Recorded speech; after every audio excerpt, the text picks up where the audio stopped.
तो आज हम लोग देखने वाले हैं आप लोगों की असली एज। देखते हैं किस एज के अंदर आपको ये ट्रायंगल दिखना बंद होता है। ओके, अभी 500 साल हो चुका है। आप लोग कमेंट्स के अंदर बताना किस एज में आपको देखना बंद हुआ। भाई अभी तो आराम से दिख रहा है, काफी बड़ा है। ठीक है, 300 साल आराम से निकल गए यहाँ पर, 250 साल भी आराम से निकल चुके हैं, 200 भाई 200 पहुंच गए, 180 बहुत इजी भाई, अभी भी काफी बड़ा है। ठीक है, 120 115 भाई अभी भी काफी ज्यादा आसान है भाई, बिल्कुल मुश्किल नहीं है। अच्छा, इसकी स्पीड स्लो हो चुकी है थोड़ी, पहले फास्ट चल रहा था लेकिन अब थोड़ी स्पीड स्लो हो चुकी है।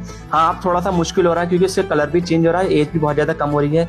53 49 ओके 40 पर पहुंच चुके हैं। मेरे को अभी भी दिख रहा है भाई, बहुत कम दिख रहा है, थोड़ा जूम करना पड़ेगा। ओके 22 भी दिख रहा है मुझको, 17 भी दिख रहा है मेरे को, 14 13 12 11 10 9 7 ओके भाई 7 मेरा लास्ट है। तुम लोगों का क्या लास्ट है, कमेंट्स के अंदर बताना।